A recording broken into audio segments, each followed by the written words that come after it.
welcome to In the Workroom with Manny. Katie, it had to start with you. You're a guest number one because you are number one. It's true. It's true. You know that. Well, I don't know if you know that, but no one else has a special section in the new workroom. Well, you're like my little brother. Yes, yes. A brother I never had.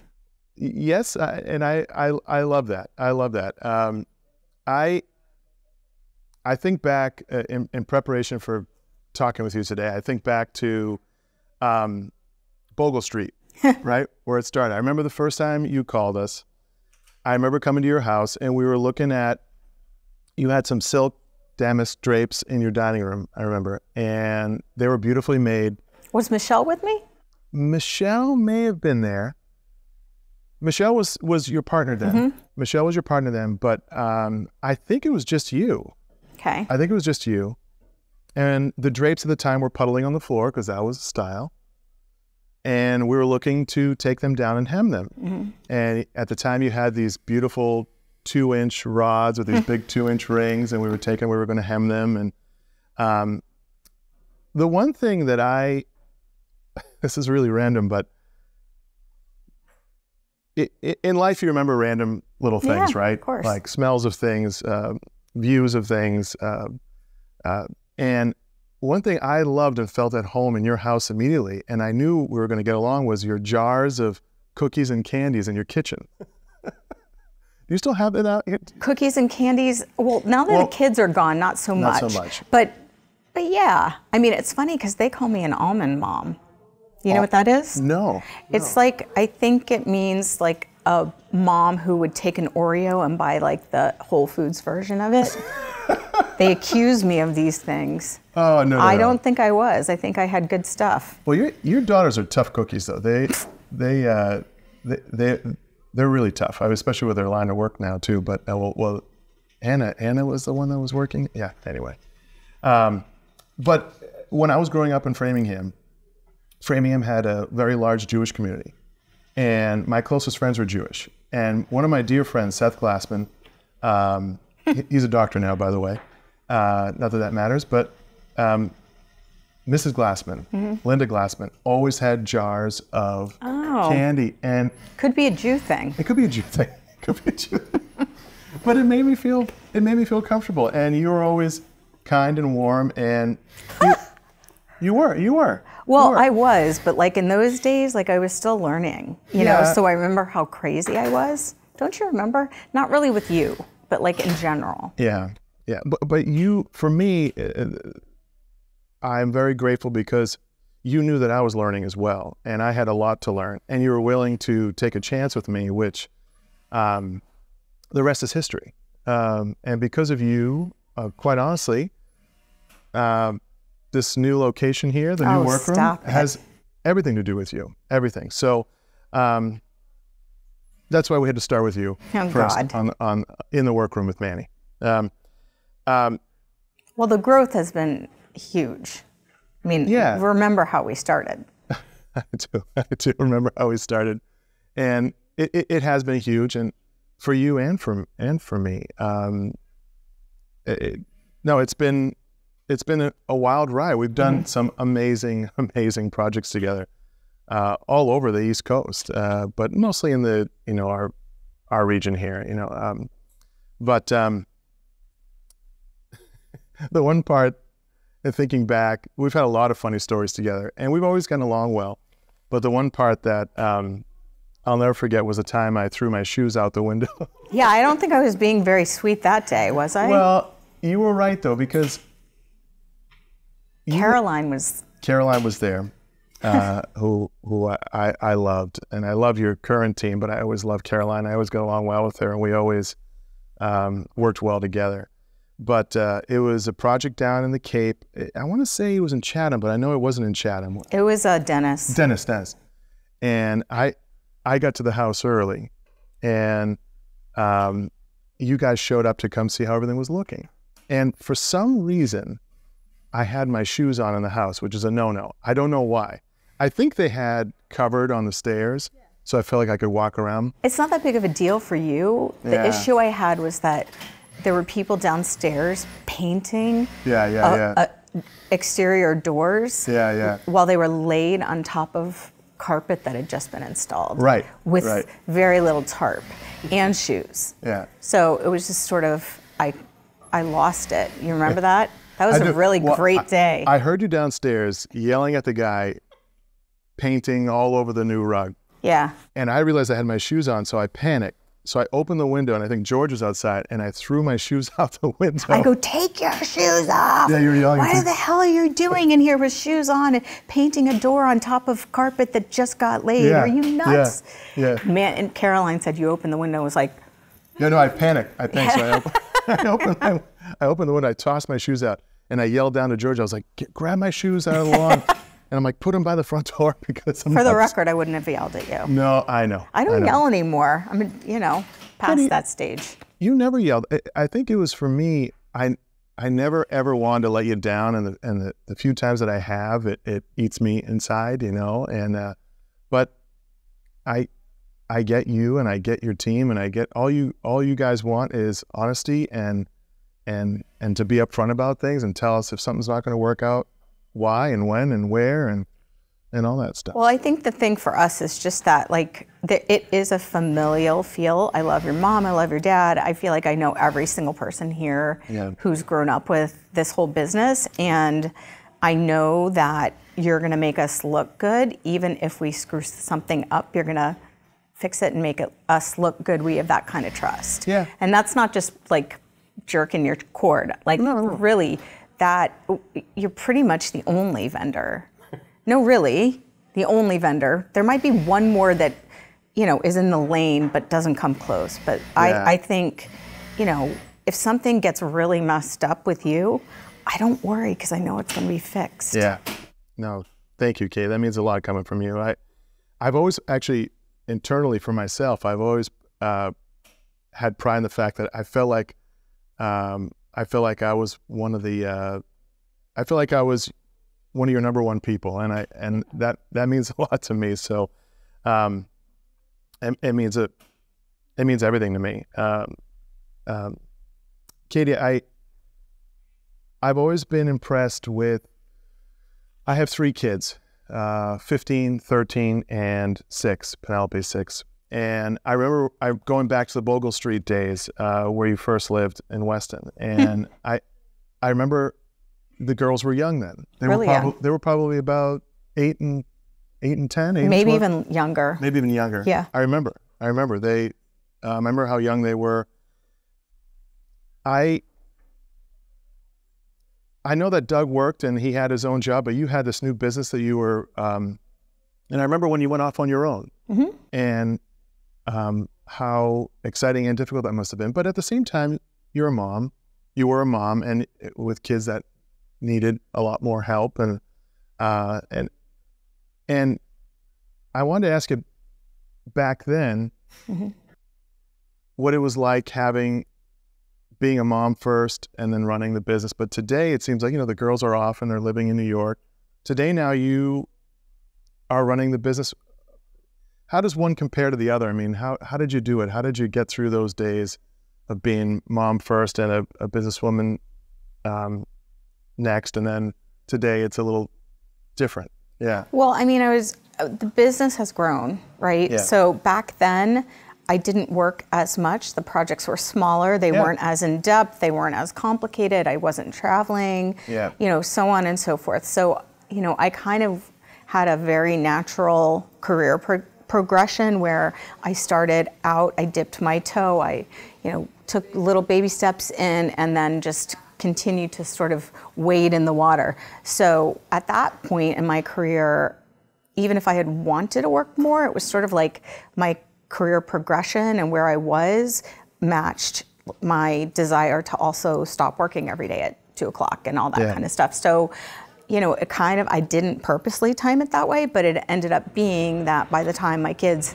were in college or even in high school when they didn't need me so much, my business kind of grew alongside them growing, and that was just luck. Yeah. Honestly. Yeah. I think a lot of people there are a lot of designers I know who have much more robust practices with young kids. That's a lot harder. Mine wasn't so robust back then. I mean, remember, you know, I really paid my dues.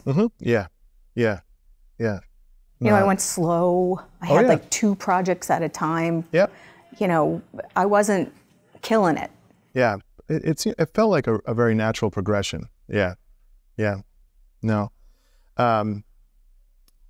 Katie, a couple months ago at this time, maybe it was a month ago, I went to, it wasn't a launch party, but you've taken the time over I think you said it was about 3-4 years in the making where you started Vanity and Company.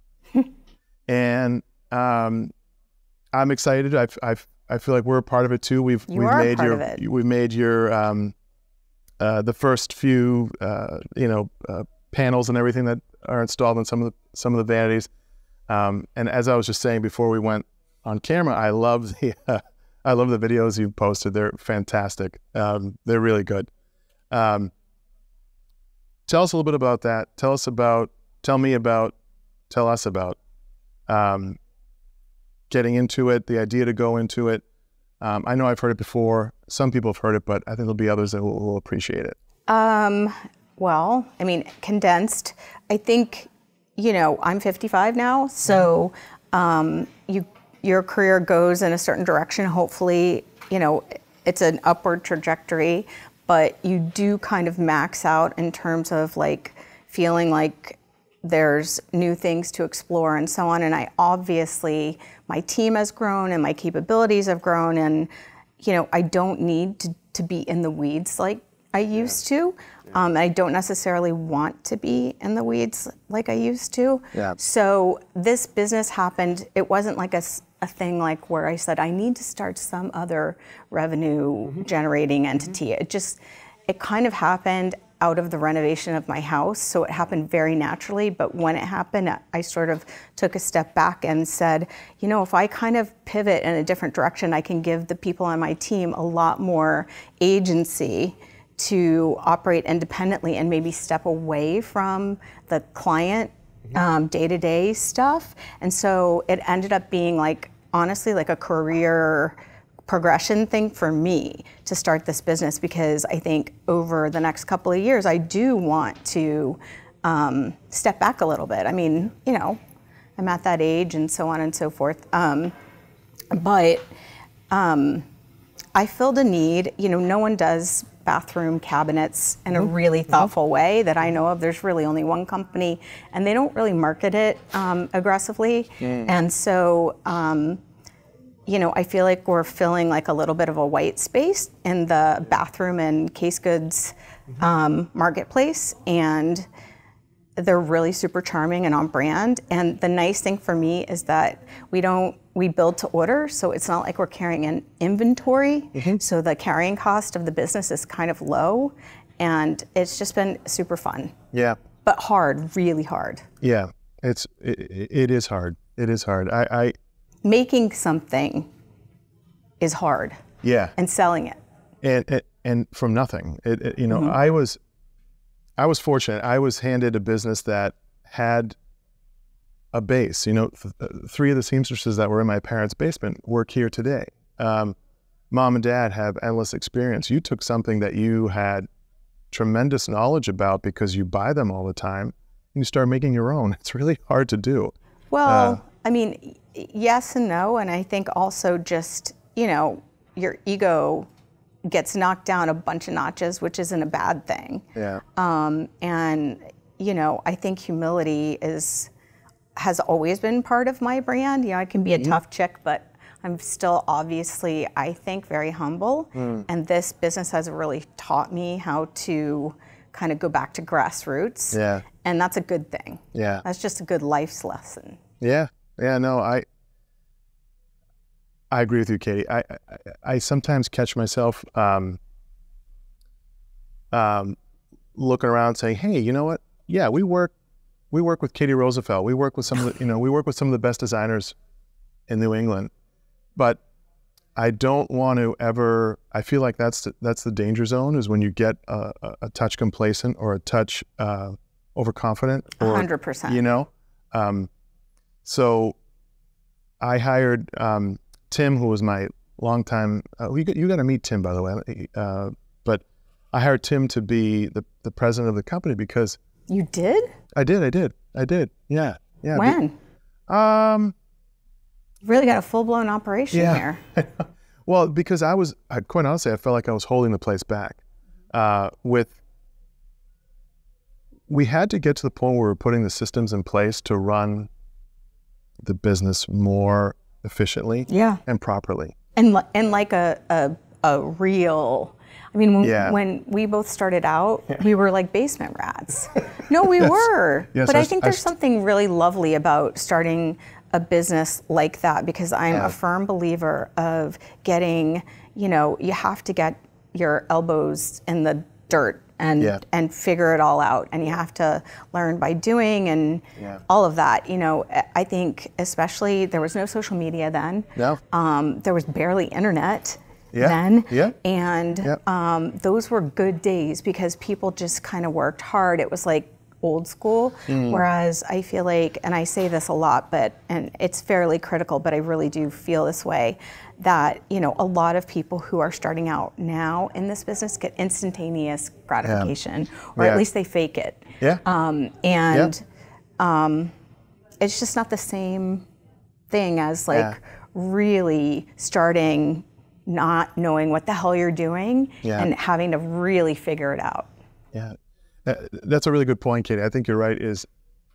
I feel like you can fake it pretty well right now. Oh yeah. Yeah. Everyone does. I mean, I don't, in all seriousness, ever fake it, but I think so many people do. Yeah. Yeah. Katie, with a lot of the work we do for you, it felt like it was bringing back some stuff, some styles that your design is different than everyone else's. It has a touch of tradition, but it brings back details. Like, for example, the cafe curtains we started doing. I felt like you started a trend of cafe curtains. Now we make cafe curtains all day, every day. I better stop doing cafe curtains. Megan, no more cafe curtains.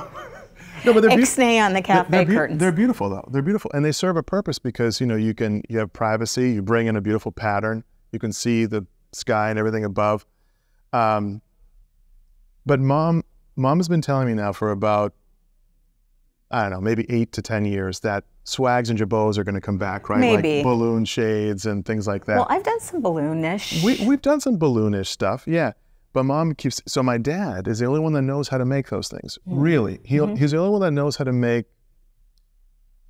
when I was in high school, he used to make these, really detailed, intricate, top treatments and things like that.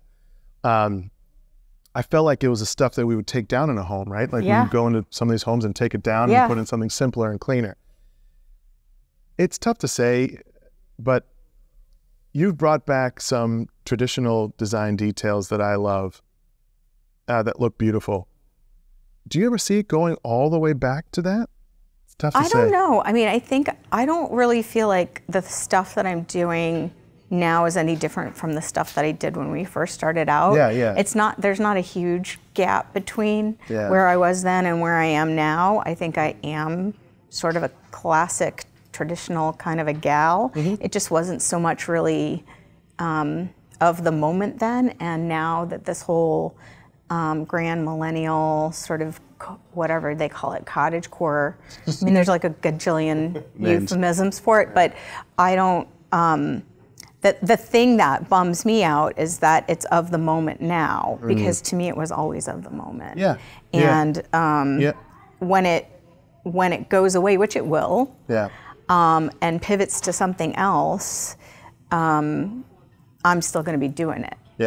But I think it could. I mean, I could definitely see like 80s like maximalism, like kind of dynasty.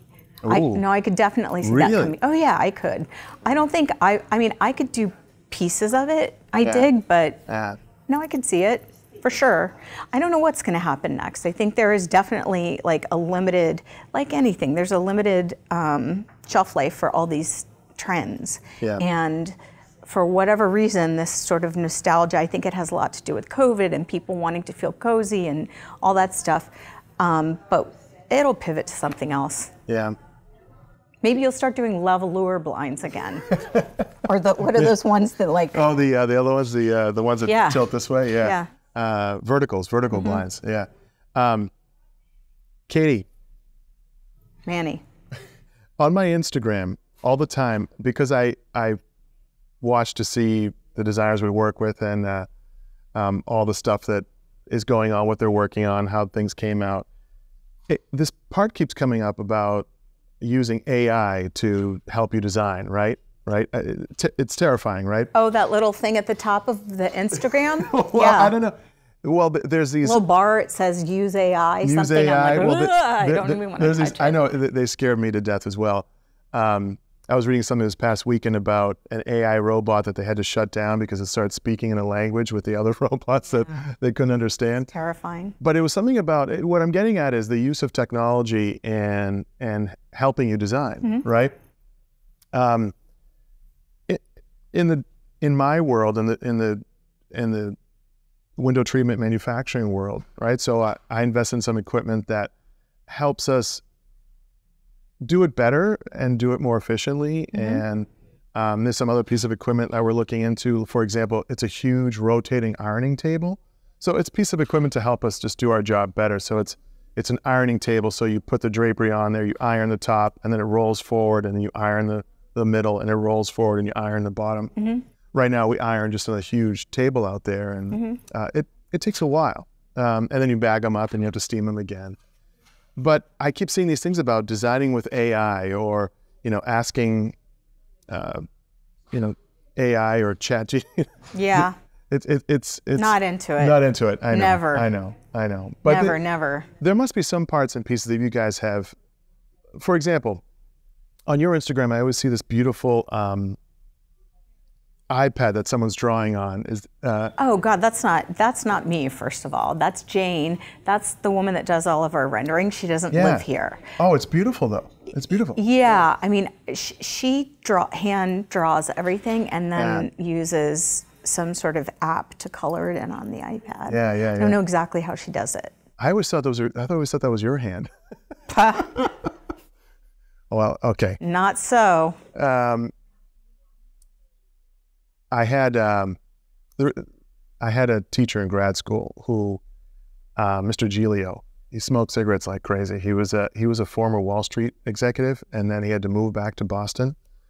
His mom wasn't well, and he decided to teach at Northeastern. I was going to grad school there, and first day we were supposed to prepare a case study, and I didn't prepare it because I thought I could wing it. And he called me out. And in front of the whole class, he was like, "You're going to amount to nothing." He's like, "You didn't prepare." He was from Boston, but he was a New Yorker because he lived there so long, and he was sharp. And he pulled me aside after class, and he's like, "You're not going to make it in this class." He's like, basically, you're useless. And I took tremendous offense to it, and I was embarrassed. So I prepared every class after that. I ended up getting like a B or a B plus in the class. And then I took another class with him after I aced the class, and we really hit it off. And right the week leading up to graduation, I said to him, Professor Giglio, I said, thanks for the inspiration, and thanks for kind of kicking my ass, because I needed it. And he said to me, Manny, he goes, no matter what you do, he goes, just make sure you stay new. No matter what you do, just, and I said, well, I'm thinking of going into the drapery business. He's like, well, that's fine. He said, you'll do great at it. But he said, make sure you do it with love and make sure you stay new. And when I think about what you do, I know that you love what you do. It's clear in your design. But I think about what do you and the office and the team do to stay new? Like you gotta, for example, Rachel Ryder, your friend and one of my clients, I remember her telling me one time, she travels to get inspiration for design. For you, what does that for you? I know it comes naturally to you. Yeah, I'm not gonna bullshit you. I don't know where my inspiration comes from. Yeah. I mean, it's more just vibing. Yeah. I know that sounds crazy, but it that's really crazy, what it is. But you feel like you have I can tell you have your finger on the pulse of what's happening, what's trending? What's not trending? It's not the right word, but when I see a project of yours, when we buy the photographs of your project, it all comes together. Yeah, That's very sweet. Yeah. Well, I'm an old dog, so I've got, years to back up what I do, and a lot of people that work with me on everything that I do. I don't do it all by myself. Yeah. And those pictures obviously are super photo styled. So, but we do, there's no secret. It's just, we've always been traditional, we'll always be traditional. Yep. I don't feel like really much has honestly changed from where I started and where I am right now, and I don't think it will change very much to where I go next. I think it will stay core the same. Yeah. I just think, we try to have fun. We try to keep things a little bit whimsical, right? Yeah. But it's not like I go on an inspiration trip or, go to, hear a symphony and get inspired. It's not that deep. It's much more just, what's going on. Yeah, you're just good at it. Living the vibe. Yeah. Yeah. No, I get that. I do love that about your office, by the way. Every time I come to your office, there's a great energy there, and people are having a good time. We try. Yeah. It's not worth it if you're not having fun, right? No, I feel the same way here because I spend more time here with my teammates than I do with my family sometimes. Of course. And I try to keep it light. I get in trouble for distracting people a lot. Oh my God, I do too. Yeah. Actually, that's super funny because a lot of times people will say that they get so much more done when I'm not there. Well, what happened to me here was Tim has these meetings with the project managers, and I get called out a lot because it's like, hey, is there any way you can get Manny to, shut the hell up, And same. Sometimes I think my stories are good, but I apparently not. But no, they're all amazing, but I am a distractor, and appreciation, no respect, right? Yeah. I know I definitely have some form of ADHD. I can't believe you said that. Yeah. My office bought me, last Christmas, they bought me several, like ADHD helpers? Toys, like distractors and things. I haven't played with them like they want me to, but they think I have severe issues. I know I do, but but the one thing that my wife had me do a bunch of reading on it, and it's always viewed as a negative, but people with ADHD can have a tremendous ability to focus at a higher level or everyone has a little bit of it. Yeah, everybody does. No. Katie, I was thinking about some other things we could talk about today, random things. So I was at a Father's Day barbecue yesterday, and well, first of all, let me cover this point here. Travel. I know you don't, I've been finding with myself lately that I don't want to go anywhere. I go to Greece every year because I have a home base there. I have a good setup there. My wife's family's place is amazing. It's a 2.5 bedroom, 2-story little place. You walk to the port, you walk to the beach, you drive to a couple of the most beautiful beaches in the world. For you, where's the next travel destination? I know you and I have talked about you went to Greece, you had a great time there. I did have a good time. I hate traveling. Yeah. I don't like interrupting my routine. Yeah. I never have what I need. It's a pain in the neck. Yeah. I really hate the process of traveling. Yeah. I'm happy once I get there, but the traveling itself makes me like really anxious and like not, it's just not fun for me. And you mean in terms of like, do I see myself settling in a different location or? Well, I was thinking about that too, because I know that your girls are in New York now. Yeah. I will never go there. No. I drove through there this past weekend. It's intense. Hell. It's intense. I don't think I can handle it my anxieties, I don't think I could handle it there. No, never. I know the Northeast was never home for you. Is home for you, but was not where you came from. I'll probably go back down to. I mean, I think we're gonna go do the Florida thing. Yeah. But only because I have such a large family there. Yeah. And honestly, I think we're trying to figure out now. It's obviously a very controversial thing to say, and I don't really care. But one of the places that, at least up until the recent future, we've thought about retiring with Tel Aviv. And it's still, you know, God willing, it's still on the map.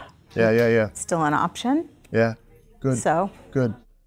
I was thinking of something more, something that maybe people don't know about you. For example, my go-to, I think part of Mrs. Glassman's, when I grew up with my buddy South, Mrs. Glassman used to make me cookies, right? So I love cookies.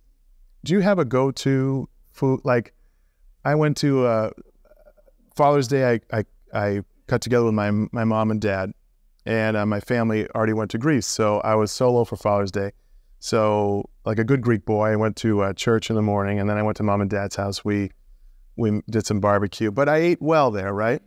And my buddy Nick called me up. He's a fellow Greek. He's like, "Come on over, have my family over." So I went over there, and one of his daughters made brownies. So I was like, damn it. So I like those soft, chewy, gooey things. Do you have a go-to thing? Like if you had a plate of it in front of you, that would be like Cheese. Cheese. Yeah. Cheese. Melted cheese, specifically. Melted cheese. Yeah, like nachos, pizza. Oh. You know, fried mozzarella. Yeah. Halloumi, whatever it is. Halloumi, the fried halloumi they do. I just like a cheese pull. Wow. Texture or taste, or is it both? Both. Texture and taste. I'm not like that much of a sweets person. See, I'm both. Like some people are savory and some people are sweet. I can go. I don't like chocolate though. You do not chocolate? No. You're anti-chocolate? Not anti, it's just not my favorite. I prefer like fruity candy and like garbage, not like, I wouldn't go for a chocolate chip cookie, I'd go for an oatmeal. Okay. Type of thing. I hear you there. Okay. Cheese. Yeah, all right, good to know. Like a burrata salad, like tomato? Yeah, or like a burrito with like tons of cheese. Tons of cheese inside, okay. It's really all about like the cheesy pull. Mm. Grilled cheese. Grilled cheese, yep, is awesome. I mean, mind you, I never eat these things. I know, why not? So, Katie, first of all, I want to thank you for coming out. Like I said, #1 guest. Joe Rogan has people on multiple times. Maybe we'll do... we could do that. We could do that. Okay. With the right... I'll get better at this, too. Just have me every day, as long as I don't have to go in the office and deal with that crap. We could just talk to each other. Cameras, no cameras. Let's just... we could just meet every day and just chat all day. Yeah. I could get into that. I could get into that, too. I'd be really good at that. Yeah, me too. Maybe that's the next podcast. Yeah, for sure. What the hell would we call it, though? I don't know. Not distracting your staff. Not distracting your staff? I don't know. Yeah, the Jew and the Greek. Yeah, do that. Can you say that? I have a feeling one of those wouldn't be very popular right now, but. Katie, we have a lot of great projects coming up. I was just telling you, I was excited that the woven wood shades are coming in for your Rhode Island project, which is great. That house is beautiful, by the way. That kitchen is beautiful. Thank you. That's beautiful. What's the next one we have coming up that you're really excited about? I'm excited about everything we're working on now. Yeah. I mean, finally, I'm at a point in my career where, you know, we just have awesome. Oh my God, I forgot to tell you, our first international inquiry. Ooh. Yeah, it hasn't been locked down yet, but. Ooh, that's exciting. Costa del Sol, Spain. Spain? Oh boy. I know, I'm shaking in my boots even thinking about it. Well, it's interesting you say that because... Really weird. Like, why would somebody hire me to go to Spain? It's so odd, but I'll take it. I love Spain. I went there in high school. I went there for 2 weeks to play soccer. I had the best time. Good people, good food. But Leslie Fine just did a project there. In Spain? Yep. Oh my God, that's great to know. It's good to know. And she worked through all those issues, you know, the simple, you know, having logistics. Finding your people over there, you know. So you should definitely talk with her. But I will. Katie, thank you for coming out to be my first guest. And anytime. Thank you for having all the me. continuous work. And I look up to you like a sister as well. So yeah, love you like a sister. That's for sure. Love you like a bro. Yeah. All right. Okay. Okay. Adios. Yeah. Adios. Next.